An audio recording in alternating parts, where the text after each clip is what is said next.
नमस्कार, राम राम दोस्तों। स्वागत है आप सभी का आपके अपनी चैनल त्रिनेत्र अकेडमी पर। दोस्तों, मुझे उम्मीद है कि आप सब अच्छे से पढ़ रहे होंगे।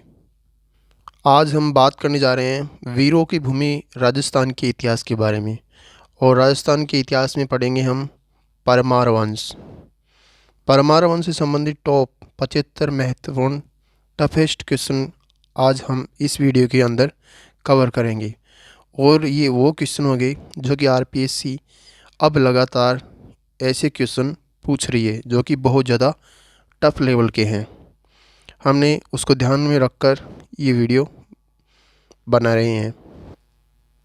इसमें हमने 75 क्वेश्चनों के साथ में हर क्वेश्चन की एक व्याख्या भी तैयार की है। और व्याख्या क्वेश्चनों के अलावा बहुत ही ज़्यादा महत्वपूर्ण एम क्वेश्चन को डीप बनाती है। तो चलिए शुरू करते हैं क्वेश्चन नंबर 1 से। परमार वंश 75 कठिन प्रश्न व्याख्या सहित। क्वेश्चन नंबर 1 है, पिंगल सूत्री वृत्ति के लेखक हलायुद्ध ने किस परमार शासक को ब्रह्मक्षत्र ब्राह्मण और क्षत्रिय दोनों गुणों वाला कहा? पिंगल सूत्र वृत्ति। ऑप्शन है राजा भोज, वाकपति मुंज, सियक द्वितीय, सिंधुराज। तो वाकपति मुंज के लिए कहा। और इसकी व्याख्या है, हलायुद्ध मुंज का दरबारी कवि था। उसने मुंज की विद्वता, ब्राह्मण और गुण और वीरता क्षत्रिय गुण के कारण उसे ब्रह्मक्षत्र कहा। अगला क्वेश्चन है, किराड़ो बाड़मेर का 1161 ईस्वी का लेख जो परमारों की उत्पत्ति वशिष्ठ के आबू यक्ष बताता है, किस परमार शासक के समय का है? ऑप्शन है सोमेश्वर, धारावर्ष, अलहणदेव, सिद्धराज। तो ये सोमेश्वर के टाइम का है। ऑप्शन 1 बिल्कुल सही हो जाएगा। इसकी व्याख्या है, यह लेख किराड़ो के परमार शासक सोमेश्वर के समय का है, जिसमें परमारों की उत्पत्ति अग्निकुंड से बताई गई है। अगला क्वेश्चन है, प्रतिहारों की अधीनता त्याग कर मालवा में परमार वंश की स्वतंत्र सत्ता का वास्तविक संस्थापक कौन था? ऑप्शन है उपेंद्र, वैरी सिंह द्वितीय, सियक द्वितीय हर्ष और कृष्णराज। तो ये थे सियक द्वितीय हर्ष। ऑप्शन सी बिल्कुल सही हो जाएगा।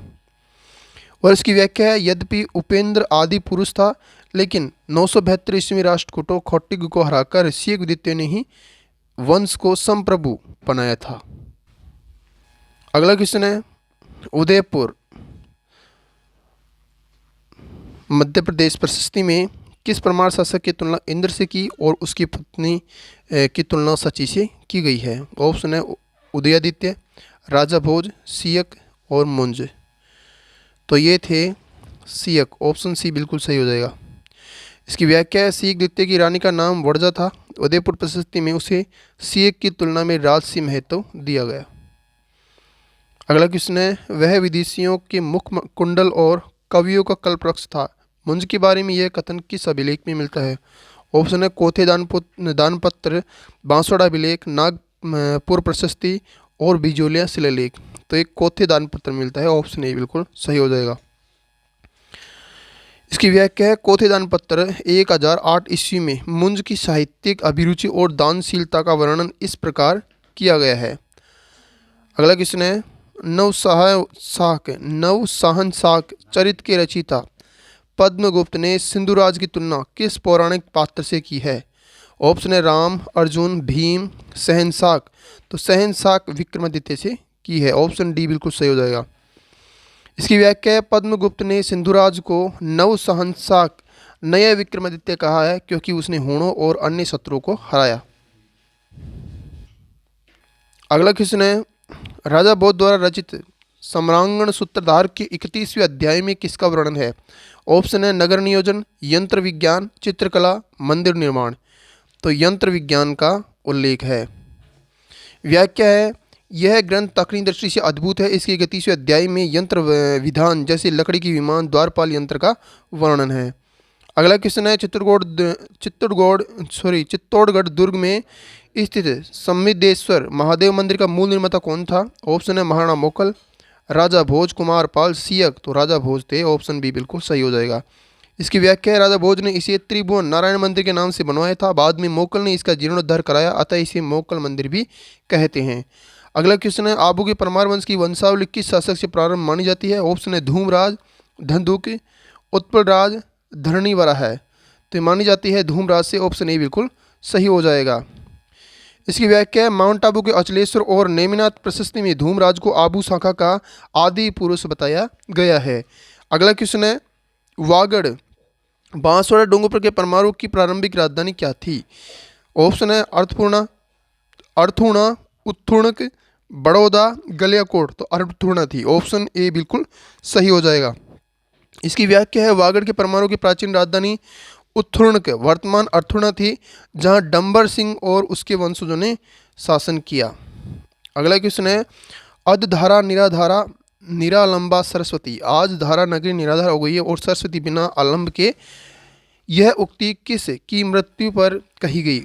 ऑप्शन है मुंज, राजा भोज, उदयादित्य, जगदेव।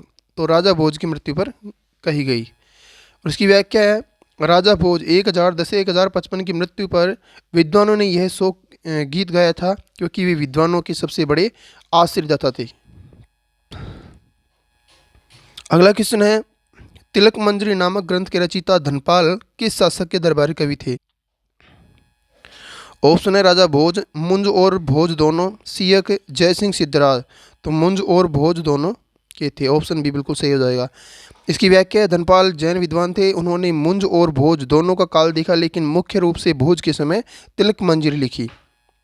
अगला क्वेश्चन है आबू के परमार शासक धुंधक को हराकर किसने कहा विमल शाह को दंडपति नियुक्त किया था?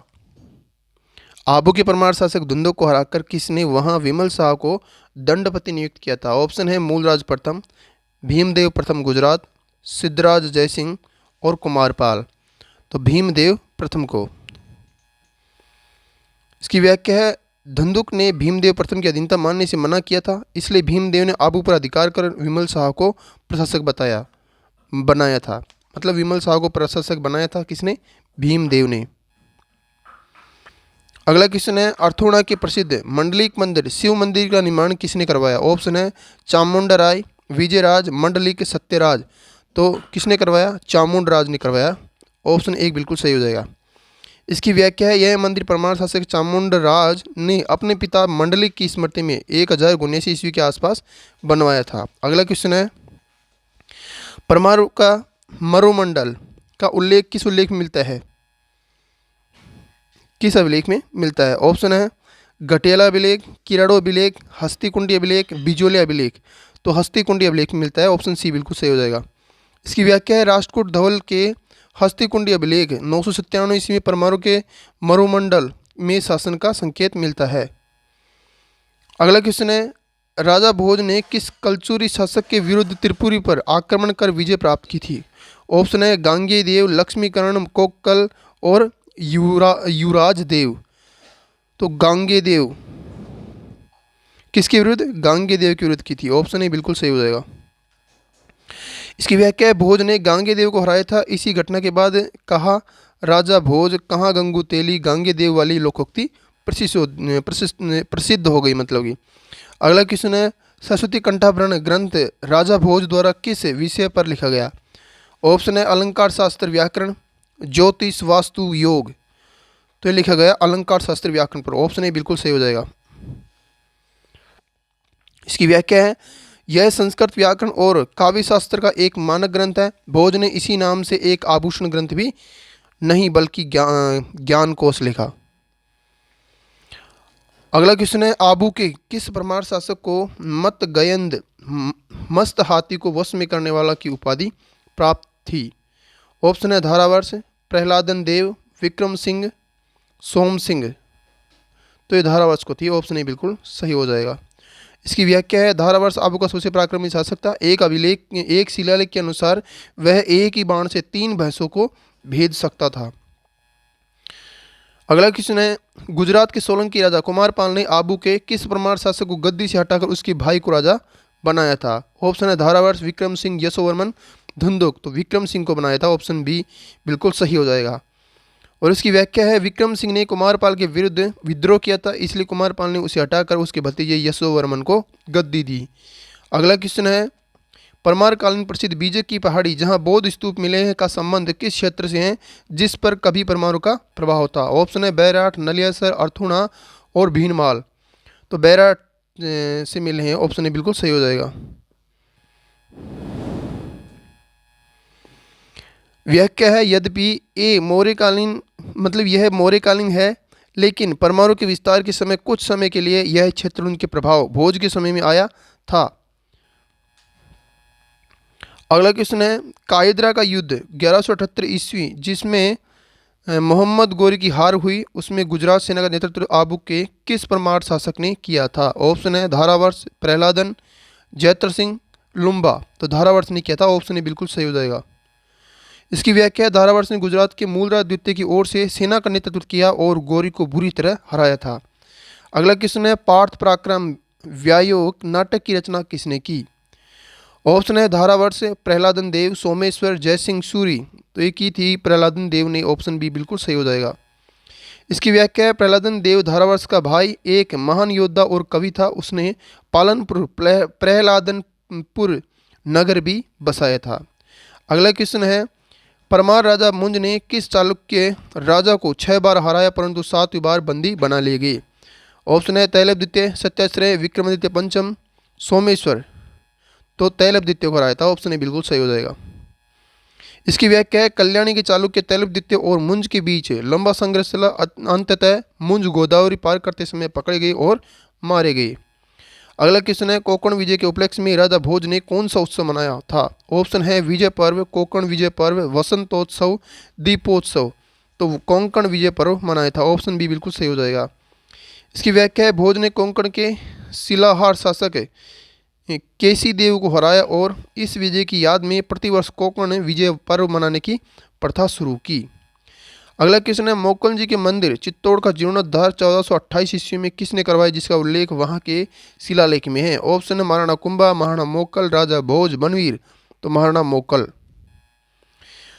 इसकी व्याख्या है, मूल मंदिर भोज ने बनवाया था लेकिन 1428 ईस्वी में मोक्कल ने इसका जीर्णोद्धार कराया, तभी से इसे मोक्कल जी का मंदिर कहा जाने लगा। अगला क्वेश्चन है, किस जैन विद्वान ने परमार राजा भोज को जैन धर्म में दीक्षित करने का दावा अपने ग्रंथ में किया? ऑप्शन है परमार चंद्र सूरी, प्रभाचंद्र सूरी, धनपाल, मेरुतंग, हेमचंद। तो धनपाल ने। इसकी व्याख्या है, तिलक मंजरी के लेखक धनपाल और भोज के बीच संवादों के आधार पर कुछ जैन ग्रंथों में भोज के जैन झुकाव का दावा किया गया है। अगला क्वेश्चन है, वागड़ के परमार शासक सत्यराज की रानी ने अर्थुणा में कौन सा कुंड बनवाया था? ऑप्शन है ज्ञान कुंड, रजिया कुंड, महालक्ष्मी कुंड, सीता कुंड। ज्ञान कुंड बनवाया था। इसकी व्याख्या है, रानी राज्यश्री ने अर्थुणा में ज्ञान कुंड या ज्ञानेश्वर कुंड का निर्माण करवाया था जो स्थापत्य का बेजोड़ नमूना है। अगला क्वेश्चन है, जालोर जाबालीपुर में परमार वंश की स्थापना वाकपति राज द्वारा किस वर्ष के आसपास की गई? ऑप्शन है 940 ईस्वी, 960 ईस्वी, 1000 ईस्वी, 1118 ईस्वी। तो 960 ईस्वी में, ऑप्शन बी बिल्कुल सही हो जाएगा। इसकी व्याख्या है, वाकपति राज शाकंभरी के चौहान नहीं बल्कि परमार वंशी ने लगभग 960 से 970 ईस्वी में जालोर में परमार सत्ता स्थापित की। अगला क्वेश्चन है, मालवा के परमारों का गरुड़ राज चिन्ह किस राष्ट्रकूट शासक के प्रभाव से अपनाया गया माना जाता है? इसके ऑप्शन है दंती दुर्ग, गोविंद तृतीय, कृष्ण तृतीय, अमोघ वर्ष। तो दंती दुर्ग से माना जाता है। इसकी व्याख्या है, परमार प्रारंभ में राष्ट्रकूटों के सामंत थे। राष्ट्रकूटों का चिन्ह गरुड़ था जिसे परमारों ने स्वतंत्रता के बाद भी जारी रखा। अगला क्वेश्चन है, राजा भोज की मृत्यु के बाद मालवा पर किन दो शासकों ने संयुक्त आक्रमण किया? ऑप्शन है भीम प्रथम गुजरात और लक्ष्मीकर्ण कलचुरी, पृथ्वीराज और जयचंद, तैलप और कीर्तिवर्मन, मूलराज और विग्रहराज। तो भीम प्रथम और लक्ष्मीकर्ण कलचुरी, ऑप्शन ए बिल्कुल सही हो जाएगा। इसकी व्याख्या है, भोज के अंतिम समय में गुजरात के भीम और कलचुरी के कर्ण ने मालवा को दोनों ओर से घेर कर लूट लिया था। अगला क्वेश्चन है, नेमिनाथ मंदिर देलवाड़ा का निर्माण 1230 ईस्वी में किसने करवाया? ऑप्शन है विमल शाह, तेजपाल और वास्तुपाल, धारावर्ष, सोम सिंह। तो तेजपाल और वास्तुपाल ने करवाया, ऑप्शन बी बिल्कुल सही हो जाएगा। इसकी व्याख्या है, यह मंदिर आबू के परमार शासक सोम सिंह के समय उनके मंत्री तेजपाल और वास्तुपाल द्वारा बनवाया गया था। अगला क्वेश्चन है, किराड़ू के मंदिरों में सबसे भव्य और सुरक्षित मंदिर कौन सा है? ऑप्शन है सोमेश्वर मंदिर, विष्णु मंदिर, शिव मंदिर, सूर्य मंदिर। तो सबसे व्यवस्थित जो भव्य मंदिर है कौन सा? सोमेश्वर मंदिर, ऑप्शन है बिल्कुल सही हो जाएगा। अगर इसकी व्याख्या की बात करें तो इसकी व्याख्या है, किराड़ू राजस्थान का खजुराहो में 5 मंदिरों का समय है, जिसमें सोमेश्वर मंदिर 1020 ईस्वी के आसपास सबसे उत्कृष्ट है, मतलब ये 1020 के आसपास बना हुआ है। अगला क्वेश्चन है, युक्ति कल्पतरु ग्रंथ में राजा भोज ने किस प्रकार के ज्ञान का संकलन किया? ऑप्शन है विधि संहिता, विविध वस्तु निर्माण, नाव, घर, आसन और केवल राजनीति या फिर केवल धर्म। तो विविध वस्तु निर्माण जैसे नाव, घर, आसन, ऑप्शन भी बिल्कुल सही हो जाएगा। इसकी व्याख्या है, इसमें नौका शास्त्र, सिंहासनों के प्रकार, खड़ग, लक्षण और वास्तु का विस्तृत विवरण है। अगला क्वेश्चन है, आबू के परमाणु की कुलदेवी कौन है? ऑप्शन है अर्बुदा देवी, अधर देवी, सुगाली माता, आशापुरा माता, बाण माता। तो अर्बुदा देवी या अधर देवी है, ऑप्शन ए बिल्कुल सही हो जाएगा। इसकी व्याख्या है, माउंट आबू पर स्थित अर्बुदा देवी परमाणु की आदि देवी मानी जाती है, जिनके नाम पर ही आबू नाम पड़ा। अगला क्वेश्चन है, किस अभिलेख में परमाणु को मालवाधीश कहा गया है? ऑप्शन है सांडेरा अभिलेख, अर्थुणा अभिलेख, पनाहेड़ा अभिलेख, कणसवा अभिलेख। तो पनाहेड़ा अभिलेख में कहा गया है। इसकी व्याख्या है, पनाहेड़ा बांसवाड़ा अभिलेख 1059 ईस्वी में मालवा के परमाणु और वागड़ शाखा के संबंधों पर प्रकाश डाला गया है। अगला क्वेश्चन है, कवि बांधव की उपाधि किस शासक के लिए उपयुक्त मतलब प्रयुक्त होती थी या होती है? ऑप्शन है विग्रहराज चतुर चौहान, राजा भोज परमार, मुंज परमार, ए और बी दोनों। तो इसमें राइट आंसर हो जाएगा ए व बी दोनों, मतलब कि विग्रहराज चतुर चौहान और राजा भोज परमार दोनों के लिए। व्याख्या आरपीसी में यह प्रश्न ट्रिकी हो सकता है। विग्रहराज चतुर प्रसिद्ध है, लेकिन भोज को भी कवियों का आश्रयदाता होने के कारण यह सम्मान दिया जाता है, अतः विकल्प देखकर ही चुने। अगला क्वेश्चन है, परमार शासक जयवर्मन को गद्दी से हटाकर किसने मालवा पर अधिकार कर लिया था? ऑप्शन है यशोवर्मन चंदेल, जगदेव, अजय वर्मा, बल्लाल, होयसल। तो जगदेव को हटाकर, ऑप्शन बी बिल्कुल सही हो जाएगा। इसकी व्याख्या है, उदयादित्य के पुत्र जगदेव ने अपने भाई जयवर्मन को हटाकर कुछ समय के लिए सत्ता हथिया ली थी। अगला क्वेश्चन है, चारण साहित्य में परमाणु की उत्पत्ति किससे मानी जाती है? ऑप्शन है सूर्य, चंद्र, अग्निकुंड से, समुद्र मंथन से। तो अग्निकुंड से मानी जाती है, ऑप्शन सी बिल्कुल सही हो जाएगा। इसकी व्याख्या है, चंद्रप्रदाय के पृथ्वीराज राजों में वशिष्ठ के यज्ञ से प्रतिहार, परमार, चालुक्य और चौहान की उत्पत्ति का सिद्धांत दिया गया है। अगला क्वेश्चन है, बांसवाड़ा की अर्थुणा का प्राचीन नाम अभिलेख में क्या मिलता है? ऑप्शन है उत्वनक, उत्थुणक, अर्थपुर, अरावलीपुर। तो उत्थुणक मिलता है, ऑप्शन भी बिल्कुल सही हो जाएगा। इसकी व्याख्या है, 1079 ईस्वी में मंडलिक अभिलेख में इस स्थान को उत्थुणक कहा गया, जो वागड़ परमाणु की शक्ति का केंद्र था। अगला क्वेश्चन है, मालवा के परमार शासक सियक द्वितीय ने राष्ट्रकूटों की राजधानी मान्यखेत को किस वर्ष लूटा था? ऑप्शन है 972 ईस्वी, 945 ईस्वी, 999 ईस्वी, 1000 ईस्वी। तो 972 ईस्वी में लूटा था, ऑप्शन ए बिल्कुल सही हो जाएगा। इसकी व्याख्या है, 972 ईस्वी में सियक ने मान्यखेत को जला दिया था, जिसके बाद राष्ट्रकूट वंश का पतन सुनिश्चित हो गया। अगला क्वेश्चन है, भोज द्वारा निर्मित भोजनशाला या भोजशाला धार वर्तमान में किस कारण विवादित है? ऑप्शन है मंदिर मस्जिद विवाद, भूमि अधिग्रहण, मूर्ति चोरी, नाम परिवर्तन। तो मंदिर मस्जिद विवाद के कारण विवादित है, ऑप्शन ए बिल्कुल सही हो जाएगा। इसकी व्याख्या है, यहाँ वाग्देवी सरस्वती का मंदिर था, जिसे बाद में कमाल मोला मस्जिद में बदला गया। यह ऐतिहासिक स्थल है। अगला क्वेश्चन है, आबू के परमार वंश का अंतिम शासक कौन था? ऑप्शन है विक्रम सिंह, प्रताप सिंह, हम्मीर, बीसल देव। तो ये थे प्रताप सिंह, ऑप्शन बी बिल्कुल सही हो जाएगा। इसकी व्याख्या 1311 ईस्वी के आसपास राव लुम्बा देवड़ा चौहान ने प्रताप सिंह को हराकर आबू पर चौहान वंश की नींव डाली। अगला क्वेश्चन है, राज मृगांक ज्योतिष ग्रंथ और राज मृगांक चिकित्सा ग्रंथ दोनों का उल्लेख कौन है? मतलब दोनों का लेखक उल्लेख कौन करता है या फिर लेखक कौन है? ऑप्शन है वरामिहिर, राजा भोज, मंडन, सूत्रधार। तो राजा भोज, दोनों के लेखक है राजा भोज। इसकी व्याख्या है, राजा भोज बहुमुखी प्रतिभा के धनी थे। उन्होंने एक ही नाम राज मृगांक से कर्ण ग्रंथ, ज्योतिष और आयुर्वेद ग्रंथ दोनों लिखे। अगला क्वेश्चन है, कुइलमाला उद्योतन सूरी में मरुकोट के किस परमार शासक का उल्लेख नहीं है, क्योंकि यह प्रतिहार ग्रंथ है? परमार संदर्भ ढूंढे। ऑप्शन है यह ग्रंथ वत्सराज प्रतिहार के समय का है, इसमें परमाणु का उल्लेख नहीं है, इसमें परमाणु को गुजरों का सामंत बताया है, इनमें से कोई नहीं। तो यह ग्रंथ वत्सराज प्रतिहार के समय का है, ऑप्शन ए बिल्कुल सही हो जाएगा। इसकी व्याख्या है, यह प्रश्न भ्रमित करने के लिए कोइलमाला 778 ईस्वी प्रतिहार वत्सराज के समय लिखी गई। तब परमार वंश स्वतंत्र नहीं था। अगला क्वेश्चन है, आबू के अचलगढ़ किले के पास मंदाकिनी कुंड का संबंध किस परमार शासक से जोड़ा जाता है? ऑप्शन है धारावर्ष, कुंभा, मानसिंह, भोज। तो इसका राइट आंसर हो जाएगा धारावर्ष। ऑप्शन ए बिल्कुल सही हो जाएगा। इसकी व्याख्या है, अचलेश्वर महादेव मंदिर के सामने मंदाकिनी कुंड है, जहां धारावर्ष की एक प्रतिमा भी है, उसकी भक्ति दर्शाती है, जो उसकी भक्ति दर्शाती है। अगला क्वेश्चन है, प्रबंध चिंतामणि मेरुतंग के अनुसार राजा भोज ने अपने जीवन के अंतिम समय में किस रोग से पीड़ित होने पर पश्चाताप किया? ऑप्शन है कुष्ठ रोग, मस्तिष्क ज्वर, क्षय रोग, पक्षाघात। तो मस्तिष्क रोग से पीड़ित होने पर पश्चाताप किया। ऑप्शन बी बिल्कुल सही हो जाएगा।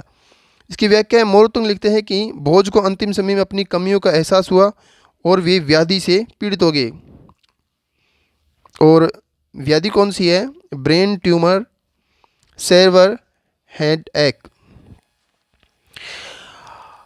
अगला क्वेश्चन है, उदयादित्य भोज का भाई बंधु ने मालवा का उद्धार करने के लिए किसकी सहायता ली? ऑप्शन है चाहमान विग्रहराज, चालुक्य कर्ण, शाकंभरी के चौहान या फिर ए व सी दोनों। तो इसका राइट आंसर हो जाएगा शाकंभरी के चौहानों की सहायता ली। इसकी व्याख्या है, उदयादित्य ने शाकंभरी के चौहान राजा विग्रहराज तृतीय की सहायता से मालवा को शत्रुओं से मुक्त कराया था। अगला क्वेश्चन है, नागपुर प्रशस्ति 1104 ईस्वी परमारों की वंशावली के लिए महत्वपूर्ण है, यह किस शासक के समय की है? ऑप्शन है नरवर्मा, लक्ष्मण देव, उदयादित्य, जयवर्मा। तो ये नरवर्मा शासक के समय की है। और इसकी व्याख्या है, नरवर्मा उदयादित्य का पुत्र की यह प्रशस्ति परमाणु की उपलब्धियों और वंशावली का सबसे प्रामाणिक स्रोत है, प्रामाणिक स्रोत। अगला क्वेश्चन है, तत्व प्रकाश ग्रंथ में राजा भोज ने किस दर्शन की व्याख्या की है? ऑप्शन है वेदांत, शैव सिद्धांत, न्याय, मीमांसा। शैव सिद्धांत की है। ऑप्शन बी बिल्कुल सही हो जाएगा। इसकी व्याख्या है, राजा भोज परम शैव थे। तत्व प्रकाश शैव आगमों और दर्शन का एक महत्वपूर्ण ग्रंथ है। दोस्तों, जब आप इस वीडियो को पहली बार देखोगे तो आपको ये क्वेश्चन बहुत ज़्यादा टफ लगेंगे। आपको इन क्वेश्चनों में से लगभग 1% ही समझ में आएगा। तो आपको क्या करना है कि इस वीडियो को लगातार 2-3 बार देखना है, क्योंकि इसमें हमने इतने ज़्यादा टफ क्वेश्चन डाले हैं जो कि आरपीएससी आजकल बहुत ज़्यादा फंसाता है, और उन क्वेश्चनों के आंसर किसी से भी नहीं आता है। तो ये सारे क्वेश्चन बहुत ही अच्छी गाइड से लिए गए हैं, जो कि डीपली, बहुत ही ज़्यादा डीपली क्वेश्चन है, और आरपीएससी इनको पूछ रही है। अगला क्वेश्चन है, परमार राजाओं के ताम्रपत्र पर कौन सा विशिष्ट वाक्य अंत में लिखा मिलता है? ऑप्शन है स्वहस्तौम्य मम सत्यमेव जयते श्री वल्लभ धर्मो रक्षति रक्षित है। तो लिखा हुआ है स्वहस्तोयम मम। ऑप्शन ए बिल्कुल सही हो जाएगा।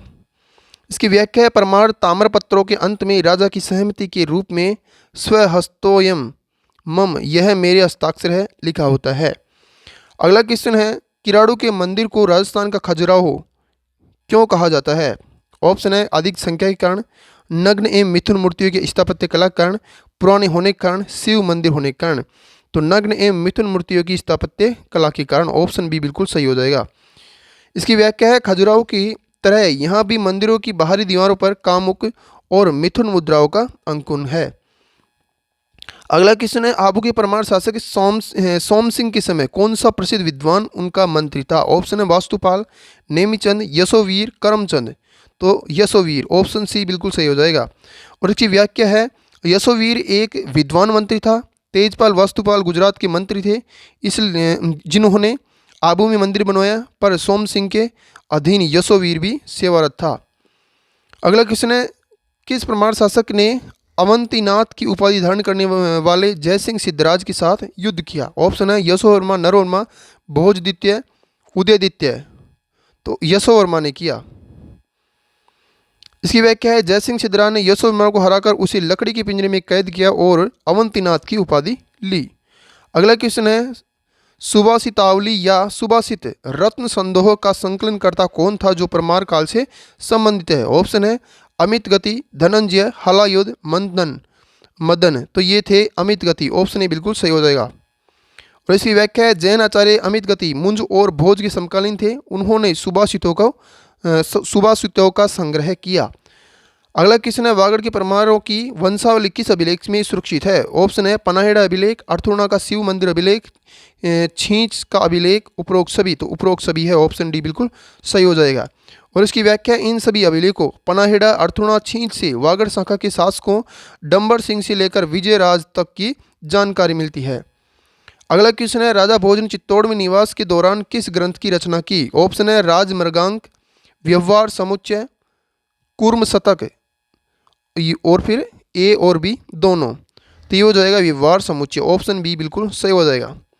इसकी व्याख्या है जनश्रुति और कुछ स्रोतों के अनुसार भोज ने चित्तौड़ प्रवास के दौरान व्यवहार समुच्चय धर्मशास्त्र लिखा था। अगला क्वेश्चन है परमार प्रशासन में पट्टकिल पटेल का कार्य क्या था?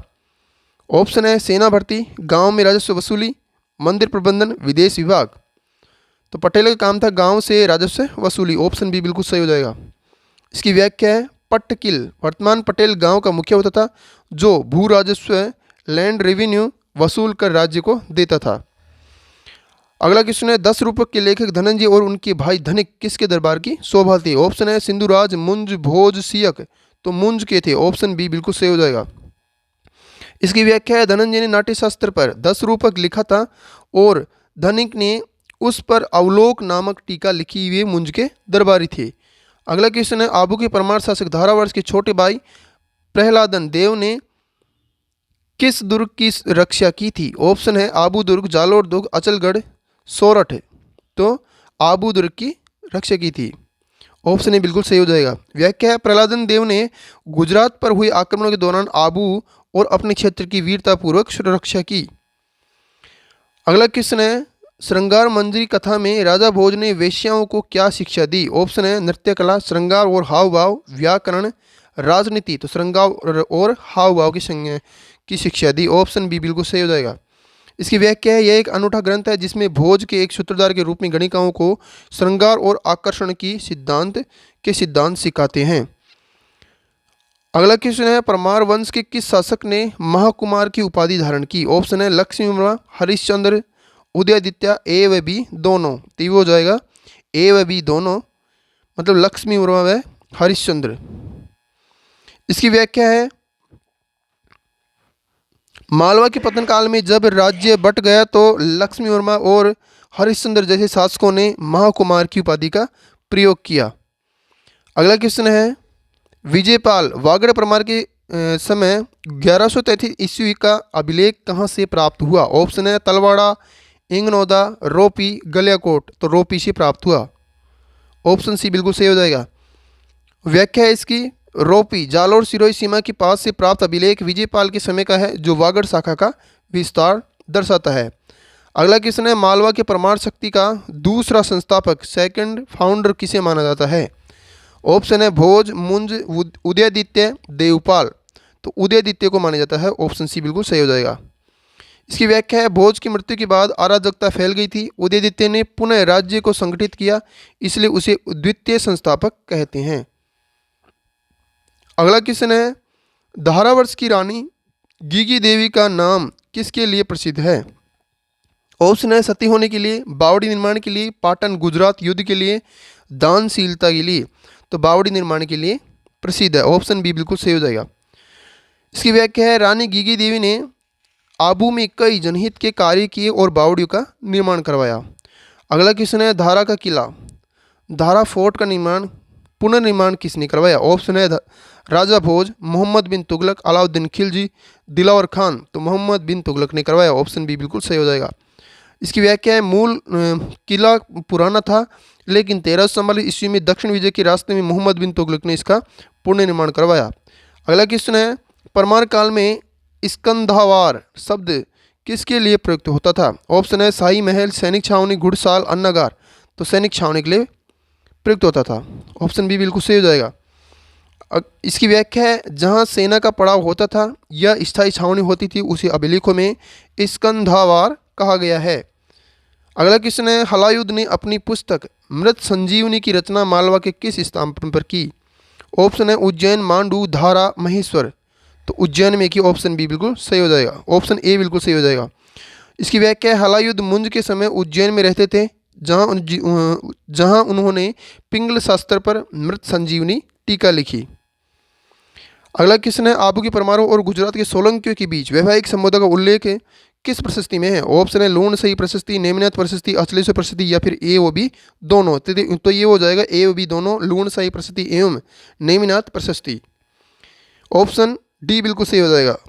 इसकी व्याख्या है, देलोड़ा के मंदिरों, लूण शाही और नेमिनाथ की प्रशस्तियों में इन राजवंशों के आपसी संबंधों का विवरण है। अगला क्वेश्चन है, चंद्रप्रभा व्याकरण ग्रंथ की रचना किसने की जो परमार दरबार से संबंधित है? ऑप्शन है धनपाल, राघवपणी, श्रीहर्ष, वररुचि। तो राघवपणी ने किया, ऑप्शन बी बिल्कुल सही हो जाएगा। इसकी व्याख्या, परमार अभिलेखों में राघवपणी जैसे विद्वानों का उल्लेख मिलता है जिन्होंने व्याकरण पर कार्य किया। अगला क्वेश्चन है, किस परमार शासक के सिक्कों पर श्री ओम अंकित मिलता है? ऑप्शन है उदयदित्य, भोज, जयवर्मा, जगदेव। तो उदयदित्य के मतलब कि सिक्कों पर मिलता है, ऑप्शन ए बिल्कुल सही हो जाएगा। इसकी व्याख्या है, उदयदित्य ने स्वर्ण सिक्के चलाए जिन पर शिव के प्रति आस्था दर्शाते हुए श्री ओम का अंकन मिलता है। अगला क्वेश्चन है, जब मुंज की मृत्यु हुई तो लक्ष्मी ने अपना आश्रय खो दिया, यह कथन किसका है?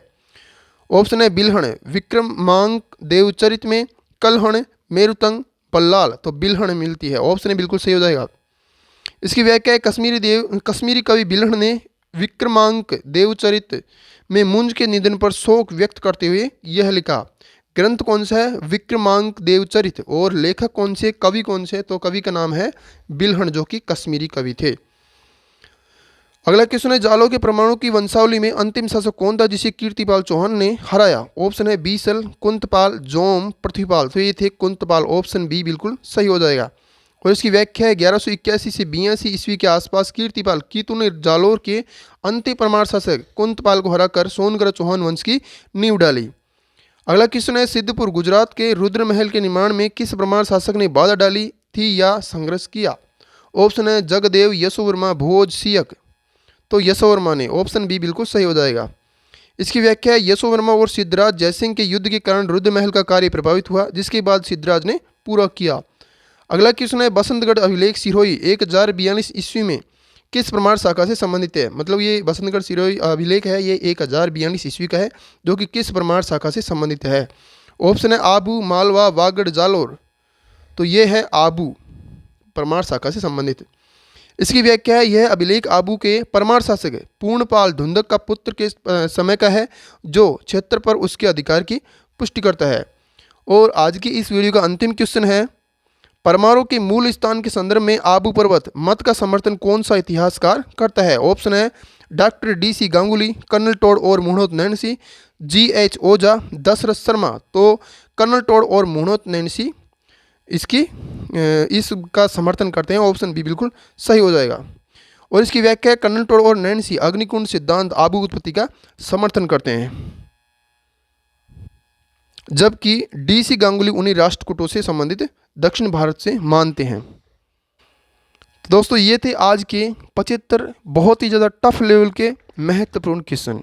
तो मुझे उम्मीद है कि आपको इन सारे क्वेश्चनों में बहुत ही अच्छा कुछ सीखने को मिला होगा और आपने इस वीडियो को एंड तक बिना स्किप के ज़रूर देखा होगा।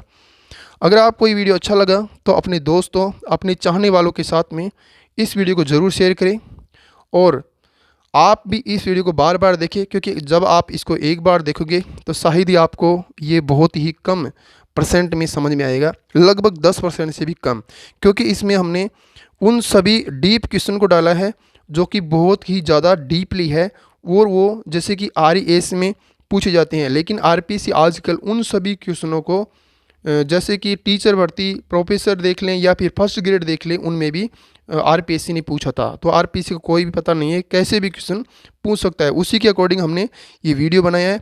अगर आप एग्ज़ाम से पहले इस वीडियो को एक बार देख लेते हैं तो दावा है कि 100% इससे बाहर एक भी क्वेश्चन परमार वंश से नहीं जाने वाला है। तो जिसने भी हमारे चैनल को सब्सक्राइब नहीं किया है वो सब्सक्राइब जरूर कर लें। साथ में अगर आपको किसी भी क्वेश्चन में डाउट है तो हमें बेझिझक कमेंट बॉक्स में ज़रूर पूछें। और अगर आपको कोई सा भी टॉपिक टफ लग रहा है एग्ज़ाम से पहले और आपको उसमें प्रॉब्लम हो रही है तो हमें बताइए, हम उससे संबंधित एक वीडियो ज़रूर आपको प्रोवाइड करेंगे। और अगर आपको कोई सा भी टॉपिक मतलब कि कठिन लग रहा है और आपको अब अभी तक नहीं पढ़ा है आपने, तो उसके लिए भी हमें बताइए, उसका भी हम वीडियो ज़रूर बनाएंगे।